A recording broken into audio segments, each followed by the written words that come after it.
মেয়েটি আরো খেপে গিয়ে বলল, এখন চুপ কেন? উত্তর দে। কি কানে কথা ঢুকছে না? এ কথার আওয়াজ যেন চারিদিকে থমকে গেল, আর থমথমে হতে লাগলো চারপাশটা।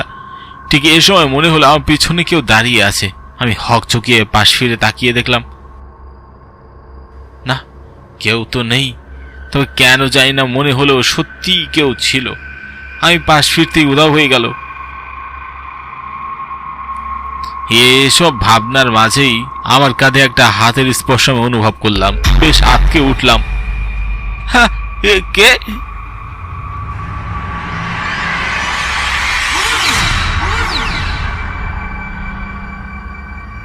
মেয়েটি দেখতে হুবহু সেই সামনের মেয়েটির মতোই ছিল, কিন্তু এই মেয়েটিকে যেন কেউ গলা কেটে দিয়েছে।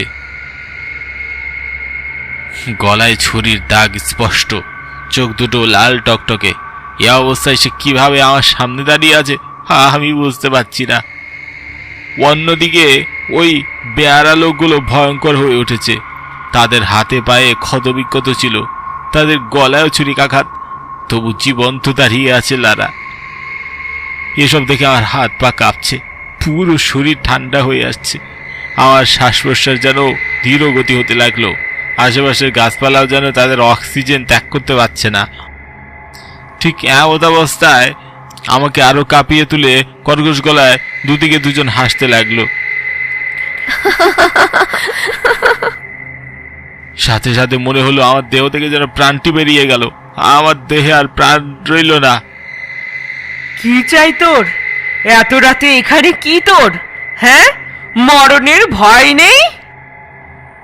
গলা থেকে অনেকটা কষ্ট করে স্বর বের করে বললাম, মানে আমার পুরো কথা শেষ হতে না হতেই আবারও সে বলল, মরার খুব ইচ্ছে হচ্ছে, তাই না? চল আমাদের সাথে, তোর শখ মিটিয়ে দিব। এটি বলেই পুরো পরিবেশকে আবারও কাঁপিয়ে তুলে সে হেসে উঠল। এ হাসির আওয়াজ থামতে একজন বয়স্ক বুড়ি মহিলা এদিকে ছুটে আসতে লাগলো, আর মুখে অনবরত বলতে লাগলো, ওলি মা আমার, ওলি যাস না কোথাও মামার, ওইখানে চুপটি করে দাঁড়া মা, আমি আসছি তোর কাছে।